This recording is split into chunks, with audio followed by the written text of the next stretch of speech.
Welcome to On Deck with Mike Steuart. This video isn't going to be about working on deck or working on the water, being on a super yacht. This video we'll be concentrating, we'll be concerned, and we're going to be discussing what's going on today in our lives, in our country. Obviously, everybody's still in the throes of dealing with this COVID-19 pandemic. I mean, just coming out of lockdown, maybe some people are still in lockdown. It's a lot to deal with. It's certainly changed my life. I'm sure it's changed a lot of your lives as well. This last week has just been so sad. It's just been so discouraging as the human race, the way we acting lately. The death of George Floyd, the black man that was, I'd say he was murdered by a policeman that works for the Minnesota Police Department. It's been in all the news. There's rioting going on from coast to coast. New York to LA, Miami, Minnesota, Chicago, Dallas. It's just a tragic event. My heart goes out. I just wanted to make this video in everything going on.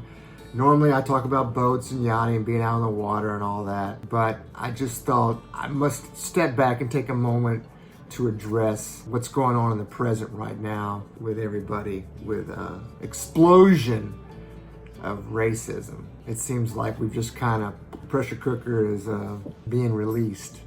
The pressure is being released right now. It's not unprecedented.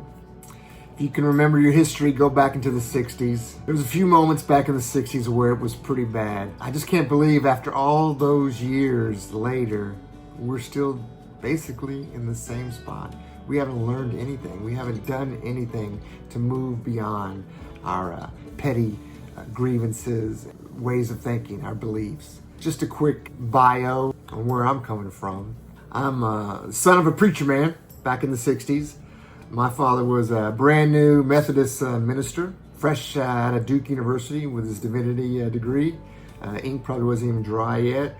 Took his family to a small town down in deep south church. And one of the things that he wanted to do, the racially divided hour of the whole entire week was the hour that people go to church. Think about that. So he wanted to change that. And the thing that he was going to do was try to slowly integrate our little church, little Southern church, by bringing in some friends of his that he knew through school, a young black family, mirrored much like his own, husband, wife, son and daughter, boy and girl, just like my family. Bring them in the church. It was not received well at all. Before he even started it, before he started a sermon, when he was in a sermon, people were just getting up and walking out. Unbelievable. Even as a little tyke, I knew, man, that's just damn rude right there. Shit, I don't care who you are. That's rude. You know, people whispering amongst themselves, spreading rumors and gossip, and just, they couldn't believe that their preacher, their minister, would bring these folks of color into their church. What happened? The cause and effect. The backlash was severe, pretty swift. I don't remember exactly how long it was right after that, but it wasn't too long. We were basically run out of town by the church elders, the congregation, the picture. Not quite, Frankenstein, chasing the monster through the village. Almost. Pack your shit in your car and get the hell out of here. We were forced to move out of the parsonage that the church provided. My father lost his job.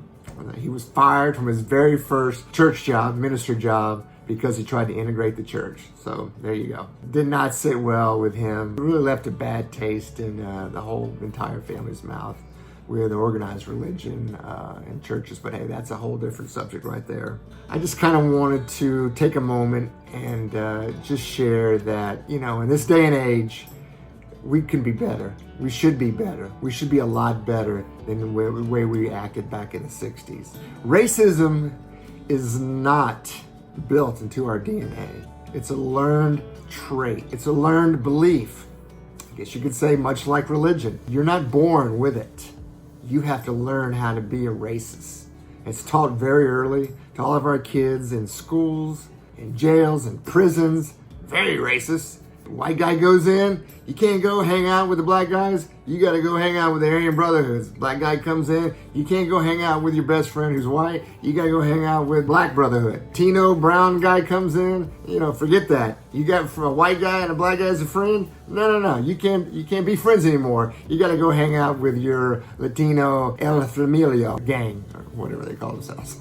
But anyway, you get my point. Racism is rampant everywhere, in our schools, obviously in our homes, and in our churches. There's racism. You better believe it. And prisons, and now in society, it's just spilled over everywhere, and it's just ugly. And we should be a lot better about it. I think of it like a belief. Kind of like fear or love. Belief. It's like a force to be understood. Just like we would understand the theory of relativity, or principles of uncertainty, Einstein's principles of uncertainty and theory of relativity. Beliefs just like that. It's a phenomenon, really. It's a phenomenon that determines the course of everybody's lives. Yesterday, my life was headed in one direction. Back in March, I was working in the oil field. I was a business development manager for a water management company. That's what we did. I managed the water of an oil field, the services company. My life was headed in one direction yesterday, and today, look at me now. My own YouTube channel, it's headed in a completely different direction now. Yesterday, I believe I wouldn't have done what I've done today. Let that sink in. These forces often remake our lives. They'll remake time and space. They can shape and alter who we imagine ourselves to be. It begins long before we were born, and it's going to continue long after we're gone. Our lives and our choices, if you want to think of them like quantum trajections, we understand them moment to moment.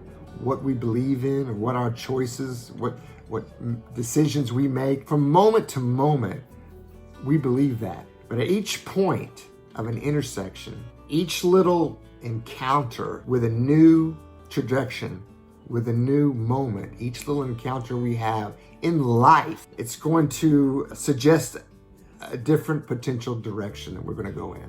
So you can decide to become a racist. Every moment you have when you interact with another human being, you can decide at that moment how you're going to go on in life. Open your arms and accept them as another human being and as part of the human race, as a brother or a sister, or are you going to decide to be small-minded and think of them as different than you are and should be treated less and thought of as less?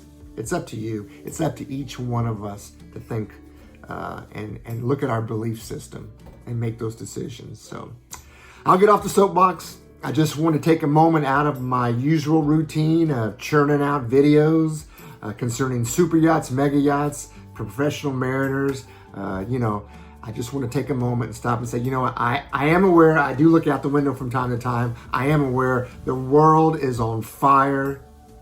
And things are really messed up right now. I am aware of that. But I'm really here to try to help people find something that they would love to do and enjoy.